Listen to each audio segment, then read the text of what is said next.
نحمده ونصلي ونسلم على رسوله الكريم اما بعد فاعوذ بالله من الشیطان الرجیم بسم اللہ الرحمن الرحیم لن تنالوا البر حتى تنفقوا مما تحبون۔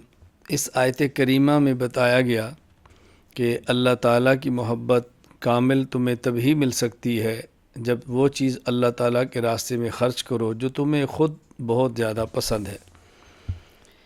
ان اول بیت وضع للناس للذی ببکۃ مبارک وہدی للعالمین۔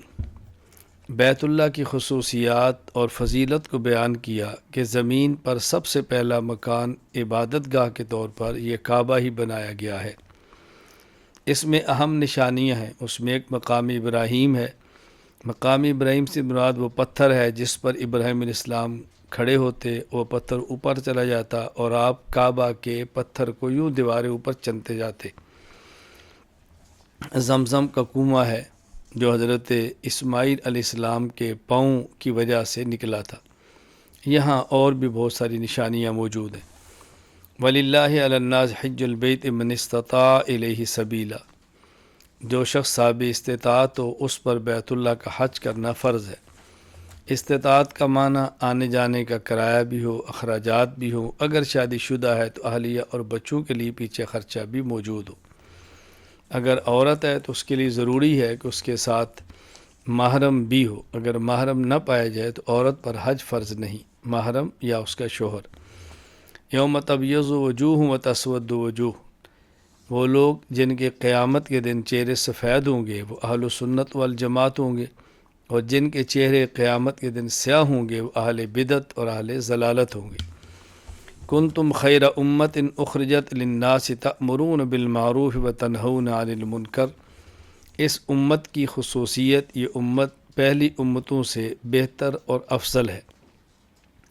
ان کا عقیدہ بھی درست ہونا چاہیے۔ امر بالمعروف اور نہی عن المنکر اس امت کی خصوصیت ہے۔ امر بالمعروف اور نہی عن المنکر پہلی امتوں کے اندر بھی تھا، لیکن اس امت کی خصوصیت یہ ہے کہ اس کے امر بالمعروف کے پیچھے، نہی عن المنکر کے پیچھے جہاد کی طاقت موجود ہے کہ اس کے امر اور نہی کو کوئی رد نہیں کر سکتا۔ اس بنیاد پر ان کا امر بالمعروف اور نہی عن المنکر پہلی امتوں سے الگ خصوصیت کا حامل ہے۔ یا ایھا الذین آمنوا لا تتخذوا بطانۃ من دونکم لا یألونکم خبالا ودوا ما عنتم قد بدت البغضاء من افواہہم وما تخفی صدورہم اکبر۔ منافقین اور کفار سے قلبی تعلق بھی نہ رکھو، دلی دوستی بھی نہ رکھو، اور ان کو اپنا رازدان بھی نہ بناؤ۔ ان کی عداوت کچھ ان کے چہرے سے ظاہر ہوتی ہے، باقی جو ان کے اندر مسلمانوں کے لیے عداوت ہے وہ بہت زیادہ ہے۔ وَلَقَدْ نَصَرَكُمُ اللَّهُ بِبَدْرٍ وَأَنْتُمْ أَذِلَّةٌ۔ یہاں غزوہ بدر کا ذکر ہے۔ باوجود اس کے مسلمان تعداد میں، اسلحہ میں، طاقت میں کم تھے، لیکن اللہ تعالیٰ نے مسلمانوں کی مدد فرمائی، اور یہی غزوہ بدر ہے جو حق اور باطل کے درمیان فرقان ثابت ہوا۔ حق اور باطل کو الگ کر دیا گیا اور کفر کی طاقت کو توڑ کے رکھ دیا گیا۔ اس کے بعد پھر مستقل 55 آیات میں غزوہ احد کا ذکر ہے جس کی تفصیلات بیان کی گئی ہیں۔ غزوہ احد میں ابتدائی طور پہ فتح ہوئی، پھر ایک اجتہادی خطا سے شکست ہوئی، 70 صحابہ کرام اس میں شہید ہوئے۔ خود رسول اکرم صلی اللہ علیہ وسلم کے چچا سید الشہداء حضرت حمزہ بھی اسی غزوہ کے اندر غزوہ احد میں شہید ہوئے۔ الذین یذکرون اللہ قیاما وقعودا وعلی جنوبہم۔ اللہ تعالیٰ نے عقل مندوں کی نشانی بیان فرمائی ہے۔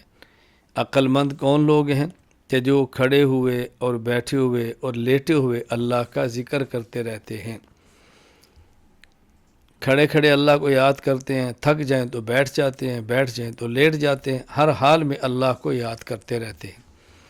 یا ایھا الذین آمنوا اصبروا وصابروا ورابطوا واتقوا اللہ لعلکم تفلحون۔ مومنین کو بتایا کہ اگر تم مشکلات پہ صبر کرو، گناہ کا تقاضا پیدا ہو اور برداشت کرو، نیکی پر ہمت کے ساتھ کھڑے رہو، دشمن کے مقابلے میں ڈٹو، سرحدات کا پہرا دو، تقوی اختیار کرو، تو اللہ تعالیٰ کامیابی تمہارا مقدر فرما دیں گے۔ سورۃ النساء۔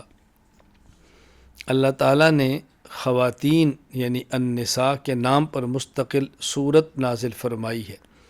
اسلام نے کس قدر خواتین کو عزت اور احترام دی ہے کہ مستقل ایک صورت انہی کے نام سے صورت النساء نازل فرمائی گئی۔ وآتوا الیتامى اموالہم ولا تتبدلوا الخبیث بالطیب، یتیموں کے حقوق ادا کرنے کا بڑی تاکید سے ذکر فرمایا کہ یتیم کا حق اس کو دو، اور ایسا نہ کرو کہ یتیم کا اچھا مال تم لو اور ردی اور گندا مال اس کو دو، یوں نہ کرو۔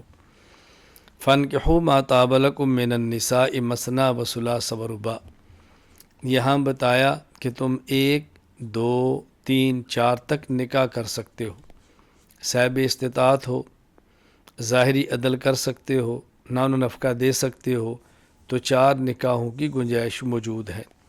اور اگر کوئی شخص نان و نفقہ نہ دے سکتا ہو، حقوق ادا نہ کر سکتا ہو، تو اس کے لیے 1 سے زائد نکاح نہیں کرنے چاہیے۔